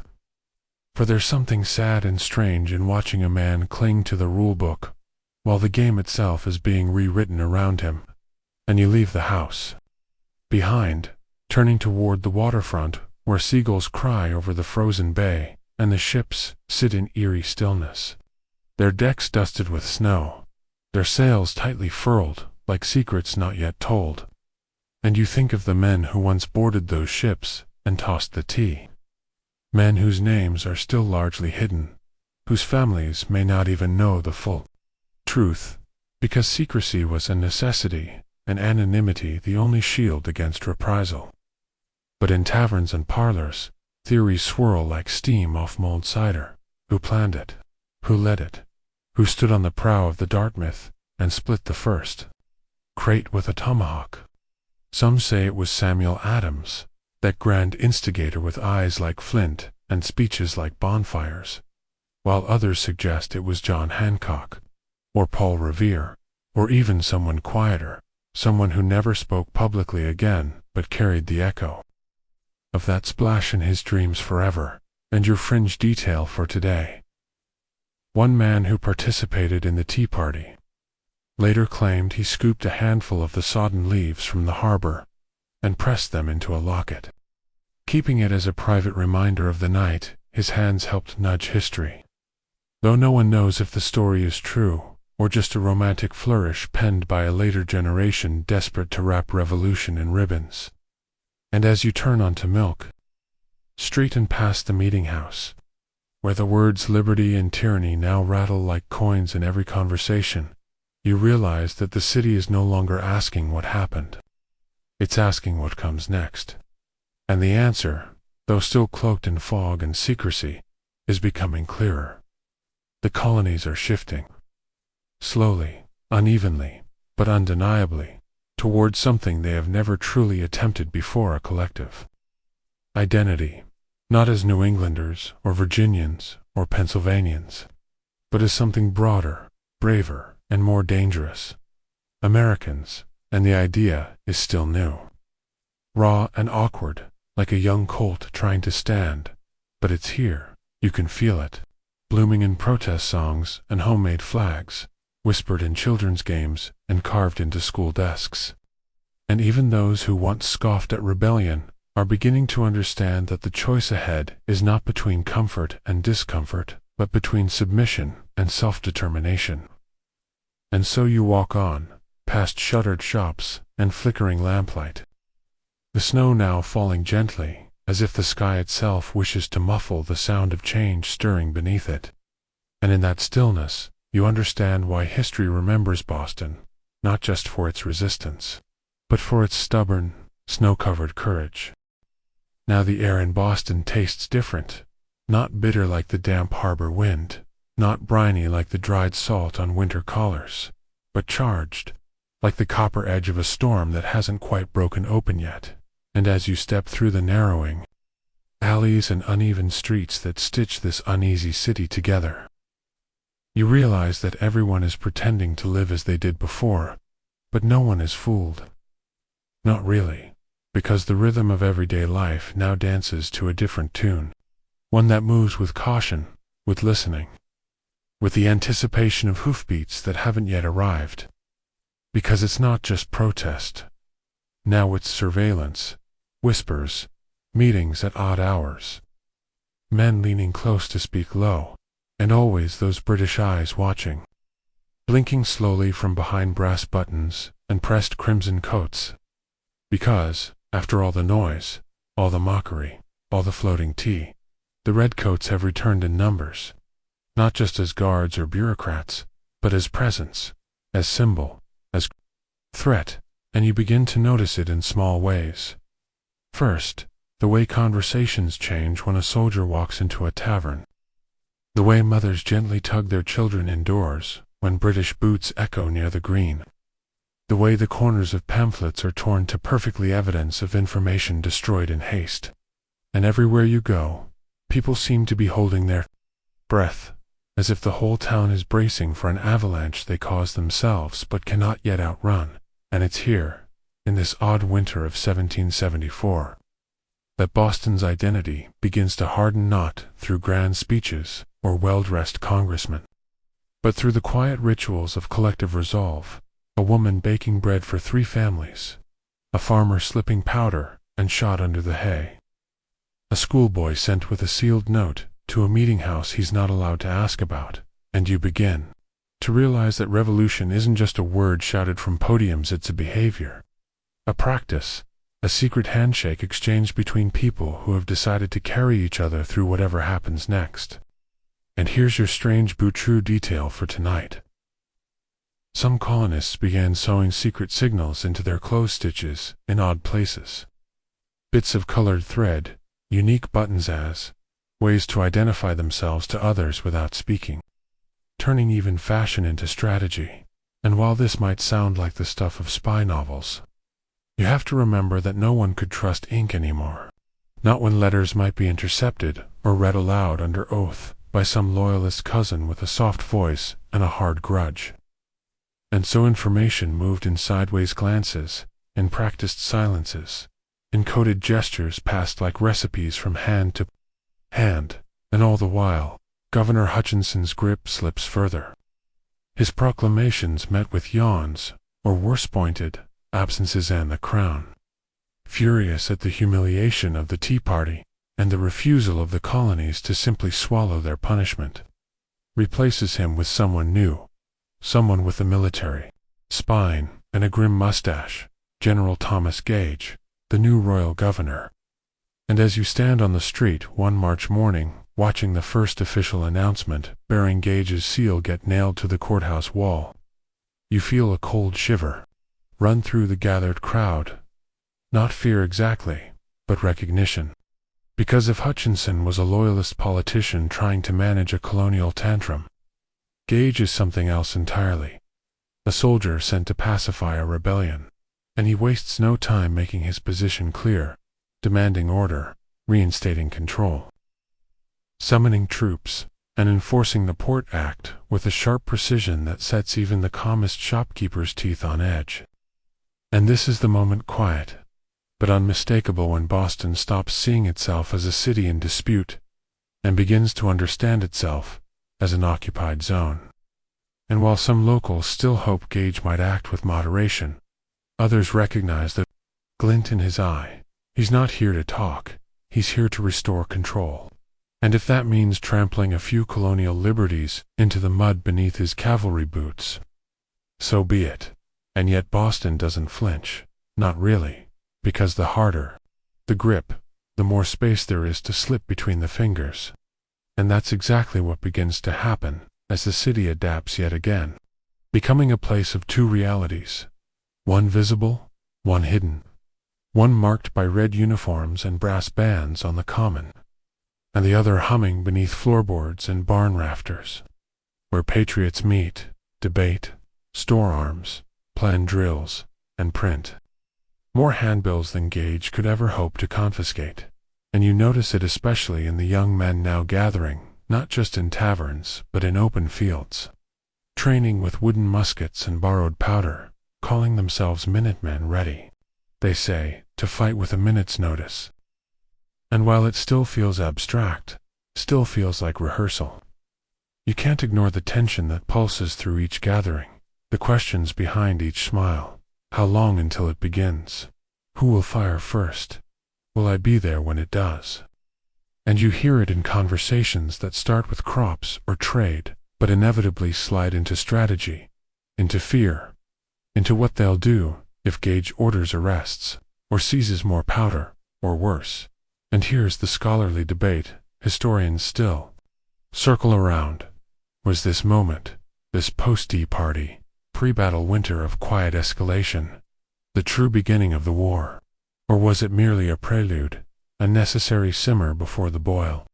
Either way, you're standing in it now, shoulder to shoulder, with a city that's been stripped of its port, stuffed with soldiers, and burdened with laws that choke its breath, yet somehow still moving forward, still organizing, still smiling. Under its breath, like a fox, who's already dug a dozen escape holes. And the irony isn't lost on you as you walk home past an open window and hear a family singing softly to themselves a hymn. Yes, but with a strange defiance in the tune, as if even faith has grown. Teeth in the sky above is deep gray, not with storm, but with change. And in that color, you can almost read the future, not in detail, not yet, but in shape, in the way pressure builds and the ground prepares to crack, and Boston, stubborn, snowy, and full of shadows, is ready. And now, as the spring of 1775 creeps over Boston like a quiet drum roll, melting the snow from rooftops and sending timid green shoots up through the thawed earth, the city moves with a new kind of energy, not joyous, but tense, electric, as if every window, every chimney, every alley is holding on to something sharp and unsaid, because while the air may be warmer, the streets are tighter, and the presence of British troops no longer just a statement of power, but a constant, unavoidable wall of red, of brass, of narrowed eyes and fixed bayonets. And as you pass through the South End, where children still play in puddles and women hang linens from narrow lines, you catch the tone in their voices, brisk, wary. Like actors reading lines they're tired of pretending don't matter, because everyone knows what's coming, even if they pretend otherwise. And this is where Boston truly shifts into a new shape, no longer just a city with grievances, but a city under occupation, where the Common is a parade ground for the King's regulars, where curfews are whispered but understood, and where loyalty to the crown is no longer a matter of taste but of survival. And yet beneath it all, beneath the click of soldier boots and the stiff little nods from Gage's officers, Boston's resistance deepens its roots, not with violence yet, but with strategy, with secrecy, with an ever-tightening network of watchers, messengers, and quiet hands that build more than they burn. And you walk now past taverns where candles flicker over hand-drawn maps, and lofts where gunsmiths shape flints in the dark, and meeting houses where the talk no longer circles around what Parliament has done but around what the people will do when Parliament pushes too far. Because that moment is no longer some distant nightmare, it's inches away. And every morning, someone wakes with the feeling that this might be the day the line snaps. And your quirky tidbit tonight, colonial dogs began barking at Redcoat patrols more than they did at anyone else, and it wasn't long before British soldiers started complaining in their diaries about traitorous hounds, as if even the animals had picked a side. And while that may seem ridiculous, you see it everywhere. Now birds falling silent when the British march past, cats darting from their path like ghosts, and people, too, weaving their way through these streets as if something unseen is always tugging at their sleeves, reminding them that every cobblestone now carries a cost. And this cost becomes clear when Gage makes a decision that, for all his tactical brilliance, history would later record as a spark in the powder barrel. He sends troops to seize colonial military supplies stored in Concord, a sleepy town outside Boston that, until now, had never dreamed of hosting destiny in its muddy crossroads and fields of lambs and hay bales, and this decision, this march, will change everything.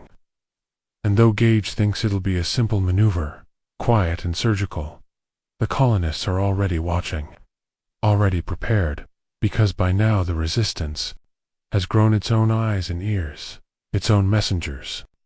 And one of those messengers rides out into the night under a moon that blinks uncertainly behind wisps of April cloud, and that rider, of course, is Paul Revere, so legend says, though historians still argue whether he rode the full route, or whether it was really Samuel Prescott who carried the final warning to Concord, or perhaps a network of lesser-known riders who moved faster and quieter than history ever recorded.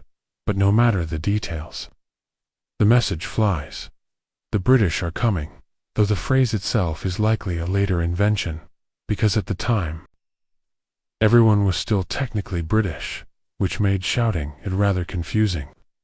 And yet the meaning rang clear, and as the redcoats march out of Boston toward Concord on April 8, they are being watched, shadowed, measured by eyes that flicker from behind shutters, by farmers who pause in their fields and quietly turn toward their muskets.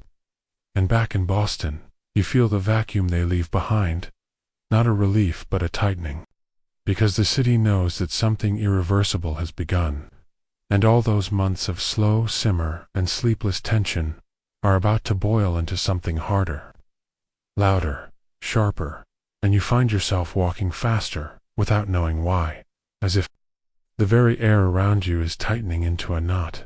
And here's the moment, the hinge on which the entire story turns. The British regulars reach Lexington just before dawn on April 19th, and standing in their path is a small band of colonial militia, men who only weeks ago were planting onions, or shoeing horses, or fixing roofs, now clutching muskets with pale fingers and squinting into the thin light of a day that will make them immortal. And what happens next still sparks debate. Who fired first? Was it a nervous militiaman? A clumsy redcoat? An accident? A deliberate order? Historians still argue whether the infamous shot heard round the world was fired by intent, or fear, or fate. But no matter who pulled the trigger, once the shot rang out, everything changed, and the British fired, and the colonists fired back. And suddenly, the air was full of gunpowder and confusion, of smoke and shouting, and bodies falling on soft spring grass. And the redcoats continued to Concord, but the countryside was already awake now, already rising, and what had been a simple mission turned into a long, terrible retreat through a gauntlet of outraged farmers and stony-eyed shopkeepers who picked up arms and turned narrow woods and stony walls into ambush points.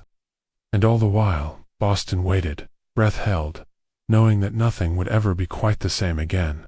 And when the battered British finally returned to the city late that day, limping, sweating, stunned, they brought with them not victory, but bloodied proof that rebellion was no longer theory, it was now war.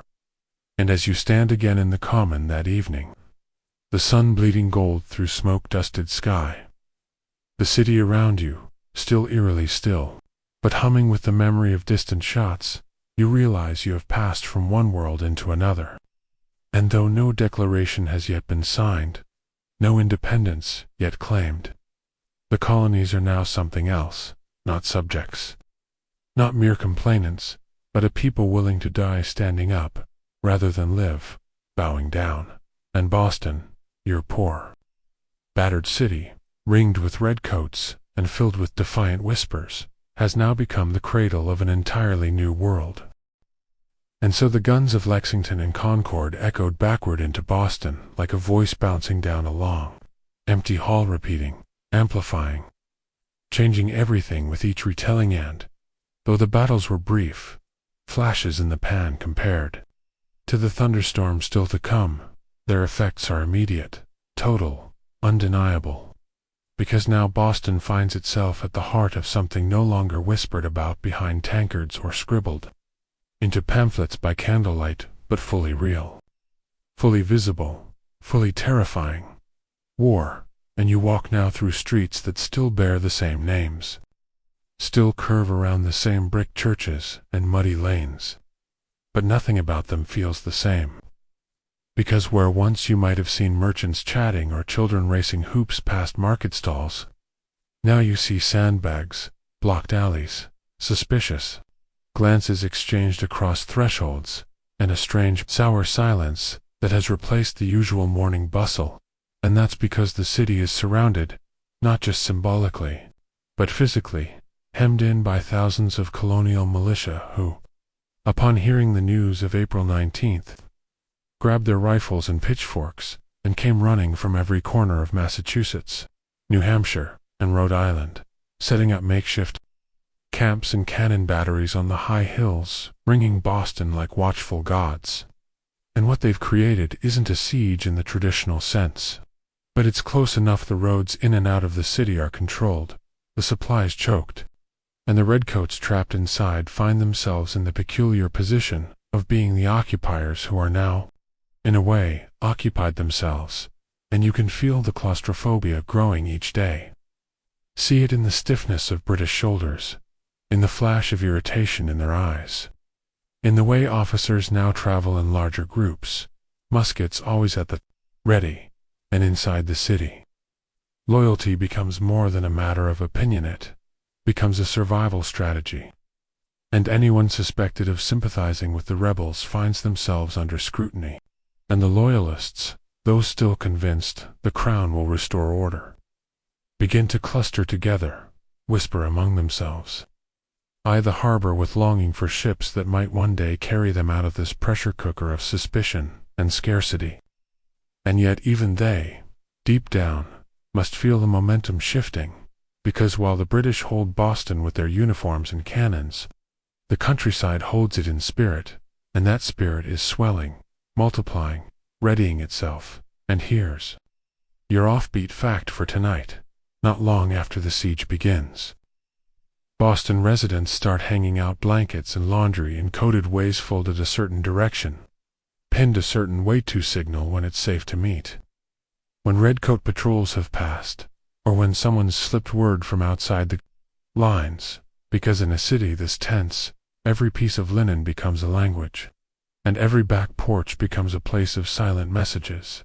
And still, the redcoats wait, their bayonets polished, their uniforms sharp, but their confidence beginning to fray like a sail caught in wind that never favors their course. And out in the hills, the colonial forces begin organizing themselves more formally. No longer just scattered militias, but what will soon be called the Continental Army. And though they are rough, undertrained, and wildly undersupplied, they have something the British are slowly beginning to understand is far more dangerous than mere gunpowder: belief. And that belief begins to coalesce into something tangible when, in May of 1775, a tall, quiet man from Virginia named George Washington arrives at the scene, appointed by the Continental Congress as the commander-in-chief. And as he rides through the rebel camps with a calm dignity and a sword at his side, the men cheer, not wildly, but with a grounded certainty, like soldiers who've just been given a purpose more solid than revenge. And though you won't see Washington inside Boston just yet, he will bide his time, measure his steps, plan quietly. His presence outside the city is like a slow drumbeat, one that tells every man inside and outside the city walls, this is happening, and it's not going away. And meanwhile, Governor Gage, now thoroughly rattled, writes more frantic letters to London, demanding reinforcements, outlining strategies, suggesting arrests and sudden strikes. But everything he tries is countered by a countryside too vast, too motivated, too invisible. And even within Boston, resistance doesn't diet, just adapts, becoming quieter, smarter, turning kitchens into war rooms and schoolhouses into safe houses. And you hear the whispers everywhere now that something big is coming, something loud, something that will decide whether Boston remains a British stronghold or slips through their fingers for good. And here's the scholarly debate that continues to stir historians even now. Was the siege of Boston a calculated military maneuver, or a spontaneous act of communal resistance? Was it strategy, or was it desperation that ringed the city in angry farmers with rifles? Most agree it was both, because no one, not even the rebels themselves, imagined how quickly things would escalate, how the dominoes would fall, and how Boston, which once protested taxes and tossed tea, would now find itself as the crucible of a war for independence. And walking through the North End, you hear a woman singing to her baby softly, a lullaby twisted just slightly into a freedom hymn, and you pass an old man carving musket balls from salvaged lead and muttering under his breath, "They think we'll fold, they've always thought that," and you realize something crucial. The siege hasn't broken. The city it's bound it tighter. Not just in resistance, but in identity. Because now, finally, people are no longer simply subjects of a distant king or citizens of a province. They are beginning to think of themselves as Americans, even if they still don't quite know what that means. And as the sun sets over a city trapped but unbroken, you hear, faintly, the sound of hammers outside the city walls, rebel hands building earthworks under cover of night, and you know, with a weight that settles deep in your chest, that the storm is coming, and Boston, surrounded and simmering, will be the eye. So the sun rises again over Boston, this city of silence and tension and thin-iced nerves, and though the bay sparkles as if nothing has changed, you know better everything has changed, and as you walk through streets that smell of ash and boiled salt pork, where once proud shops now shutter early, and soldiers cluster near the docks like flies on warm bread, you realize how much of life has turned into waiting, waiting for ships, waiting for orders, waiting for the other boot to drop, and then, in June of 1775, it does. The boots drop with thunder, smoke, and blood. Because the siege that has so far been a slow tightening finally erupts into a battle, one that will be short, brutal, and entirely misnamed by history. The Battle of Bunker Hill, which, and here's your historical fact for the night, mostly took place on Breed's Hill, a smaller mound much closer to Boston's northern edge, chosen not for its size, but for its proximity to the enemy. And on the night of June 16th, colonial forces under William Prescott silently haul cannon, shovels, and determination up that hill, and begin building a fort under the stars, working through the darkness like ghosts, stacking earth and timber into makeshift redoubts. And you can imagine the breath in their lungs, the hiss of shovels in dry soil, the quiet murmurs of men who know this work may be their last. And by dawn, British lookouts can barely believe what they see, a brand new fortress rising where there was nothing the night before, now staring down at Boston like a dare. And General Gage, furious, orders an immediate assault. Not a cautious siege or flanking maneuver, but a full frontal charge straight up the hill, because the redcoats are professionals, and they believe they will scatter these farmers like birds from a field. But they do not, and you are there, crouching behind the embankment, the air thick with powder and prayer, as wave after wave of red rises and falls against the makeshift wall, each line more determined than the last, each musket volley louder. And though the colonials are running low on powder, they hold, and hold, and hold, firing at such close range that one British officer will later write that it felt as if the very air itself had caught fire. And here comes your curious little detail. Legend says Prescott told his men not to fire until you see the whites of their eyes. A line quoted endlessly in textbooks and reenactments, though historians still argue whether he actually said it or whether it's the kind of phrase that's born not from fact but from the deep need to make meaning out of chaos. And chaos it is. Because the redcoats finally take the hill, yes, but at a staggering cost, over 1,000 British casualties. Nearly half of the force engaged, officers dropped like pins across the slope. And the colonials, though they retreat in the end, lose far fewer men, and more importantly, they gain something that cannot be measured in numbers. confidence, the knowledge that trained British soldiers can be resisted, can be bloodied, can be made to question their invincibility. And back in Boston, you see the way this changes things. How the British victory feels more like a wound than a win.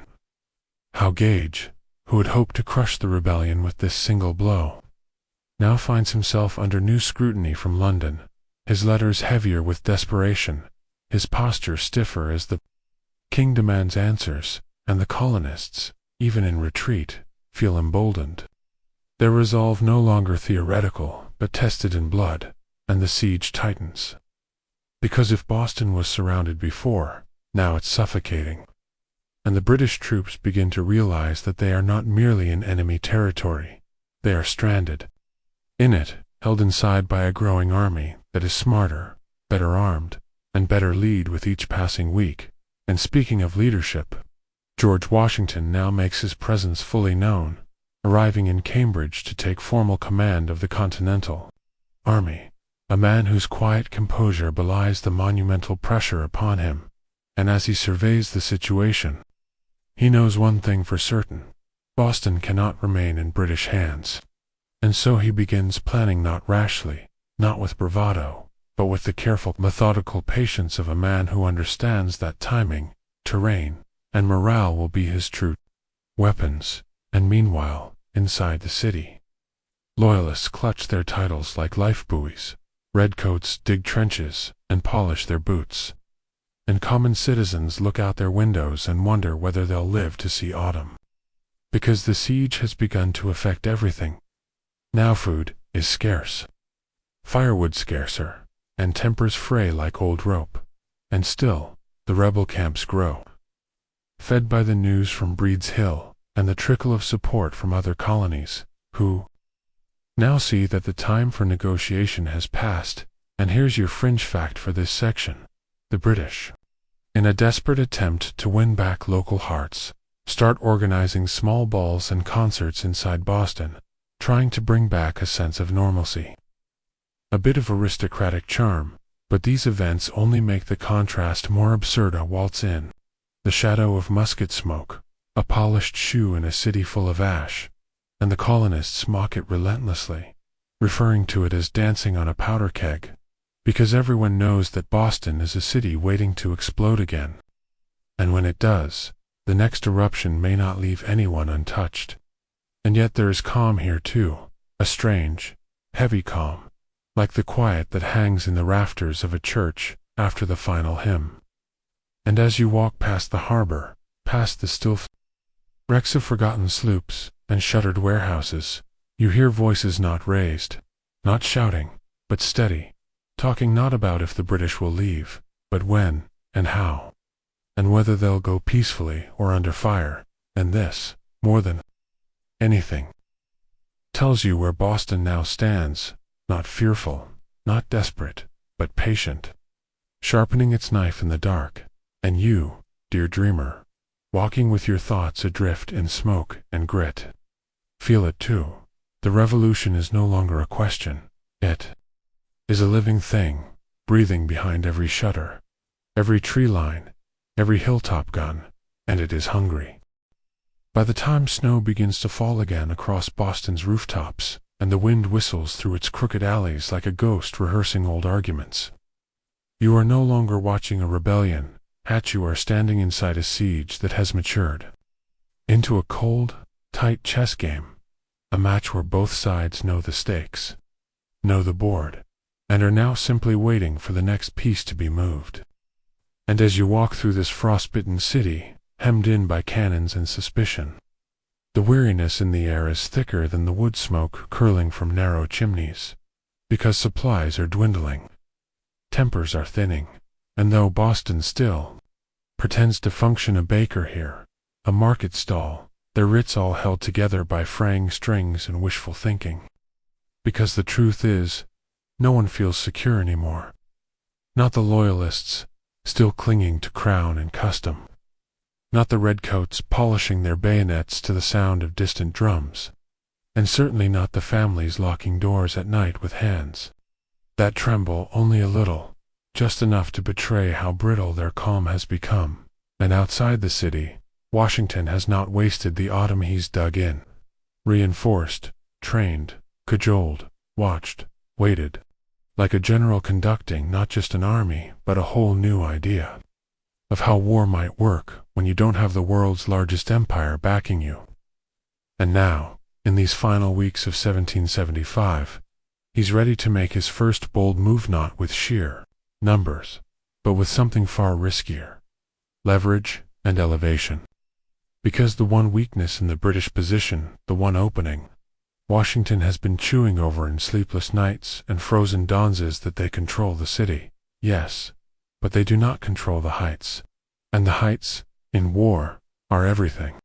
So Washington hatches a plan to take and fortify Dorchester Heights, a tall rise just outside Boston that overlooks the harbor like a patient judge. And from there, artillery could rain down on British ships and troops alike, bottling them in, choking off supplies, and forcing a decision that can no longer be delayed. And here's your offbeat, little-known tidbit. To prepare for this operation, Washington orders his men to build dozens of noise-dampening sledges, which they'll use to haul cannons silently across frozen ground at night, turning even winter's brutality into a strategic advantage.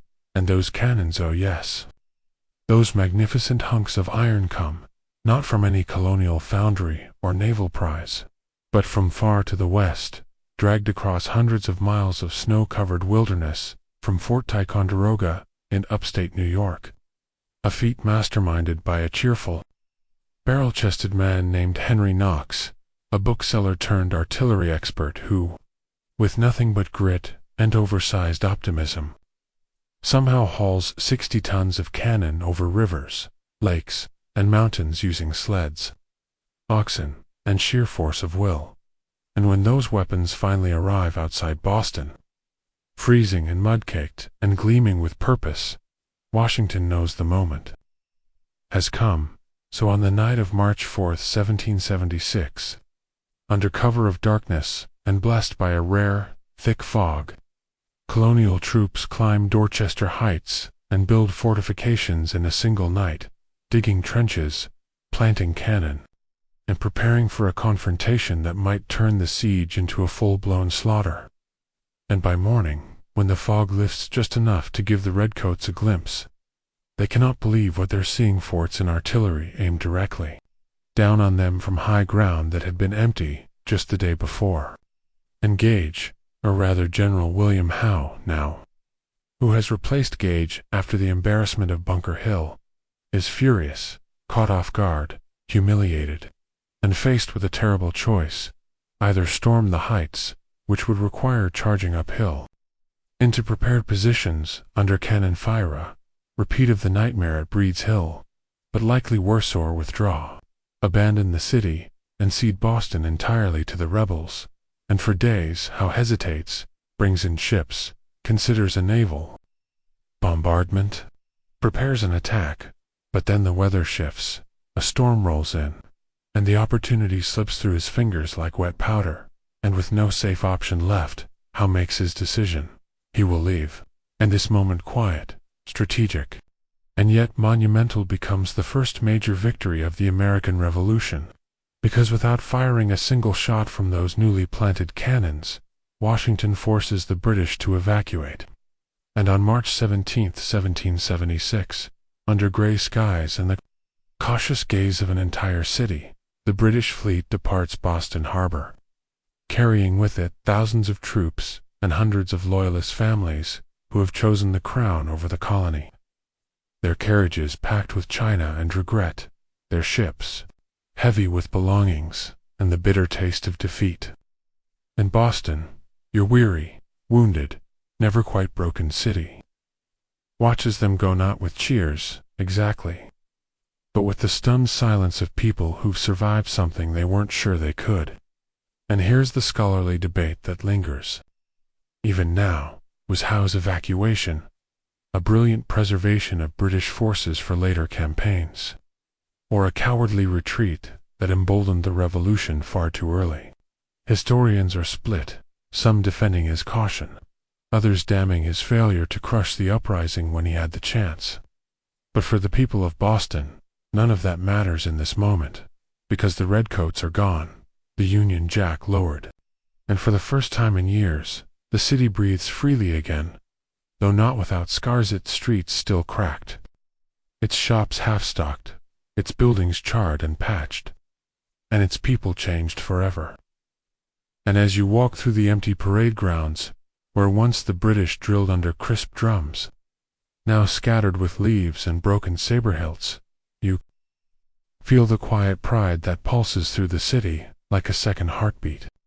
Because they did it not with wealth, not with grand armies, but with determination, stubbornness, and yes, a teacup tossed into a harbor.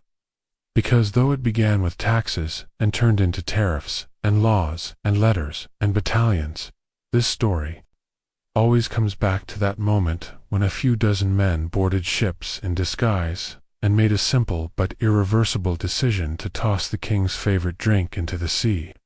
And from that single soaking symbol came a siege, a battle, an evacuation, and eventually, a nation in Boston.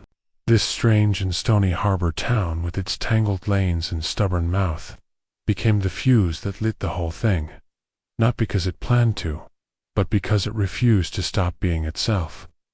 And that, in the end, made all the difference.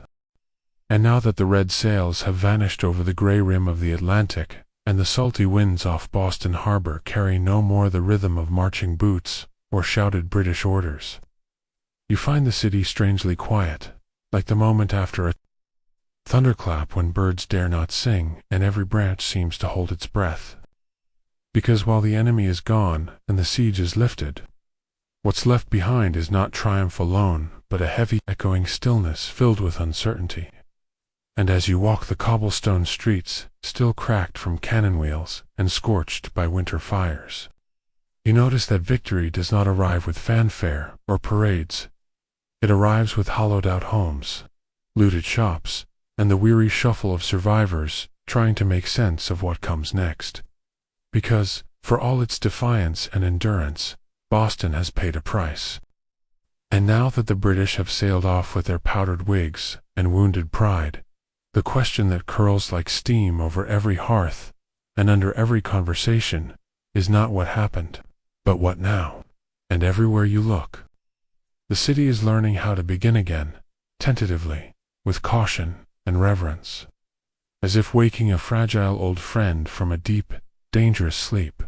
And some families who fled during the occupation now return, their wagons creaking under linens and memories, only to find their homes stripped of valuables, their neighbors gone, their street names barely familiar, and others, those who stayed, try not to speak of what they endured, of how they kept secrets in cellars and prayed over spoiled bread, and how even now, loud noises still make their shoulders flinch, and you feel it in the rhythm of things.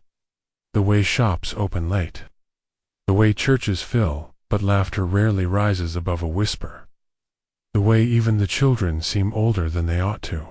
And yet there's hope here too, slow and steady, pushing up through the city like green shoots through sidewalk cracks.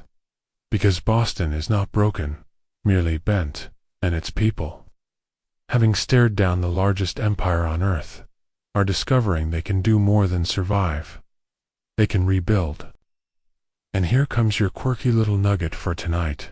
In the months after the British evacuation, Bostonians gathered up the leftover straw from the redcoats' barracks, filthy, lice-ridden, and reeking, and ceremoniously burned it in bonfires, calling it cleansing the stink of tyranny, which is both grimly practical and just the right amount of poetic justice.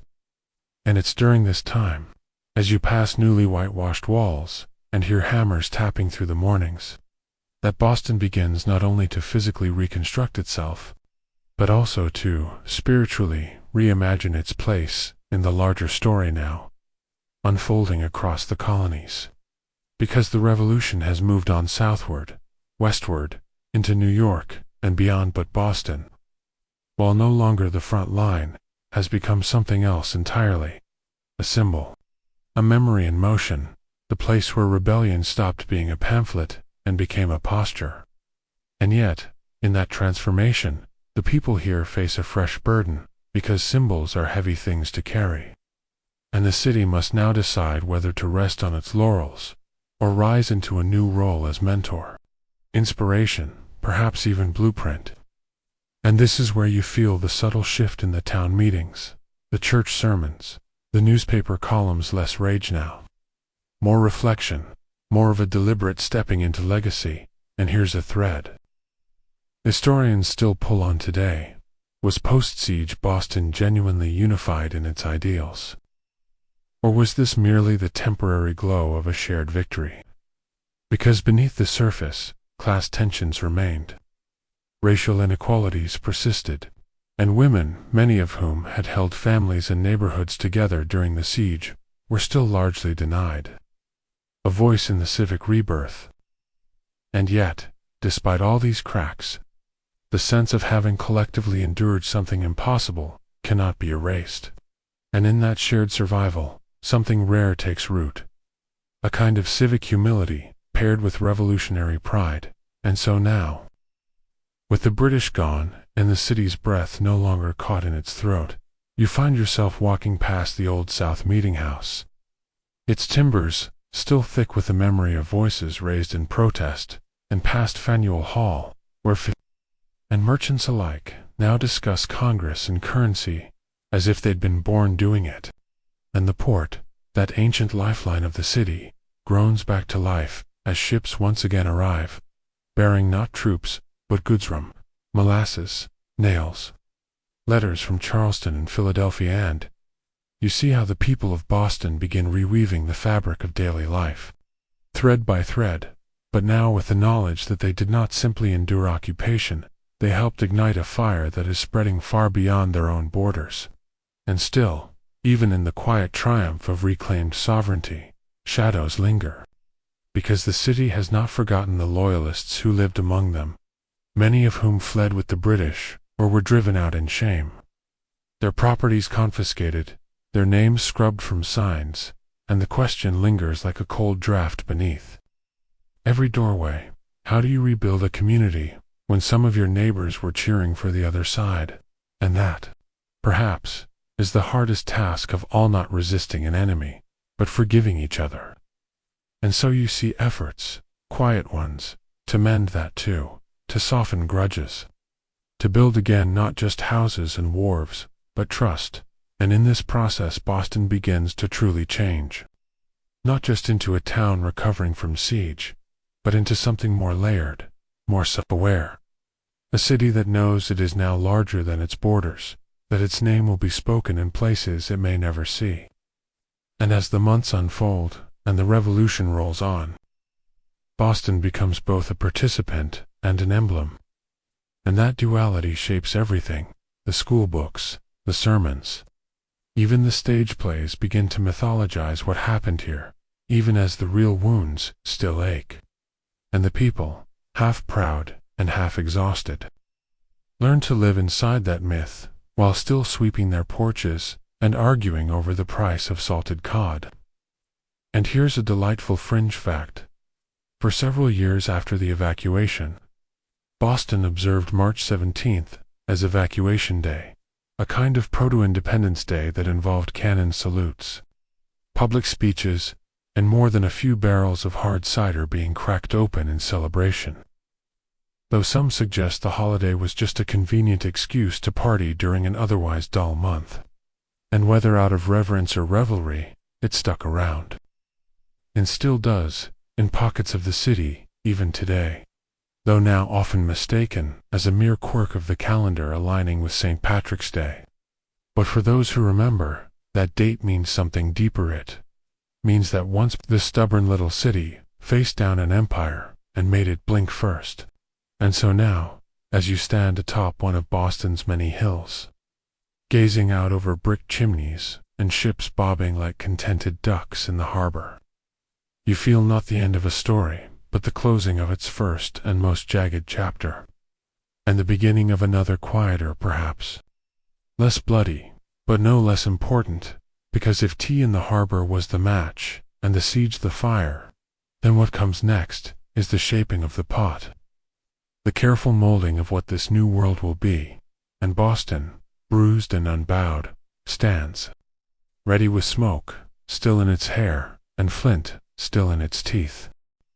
By the time a full year has passed since the British fleet slipped like a sour memory over the edge of the Atlantic, and Boston's sky returned to the gulls, and the wind and the hum of daily life cautiously rebuilding itself, the revolution that began with harbor-soaked tea and a line of redcoats in the street has grown far beyond the borders of Massachusetts.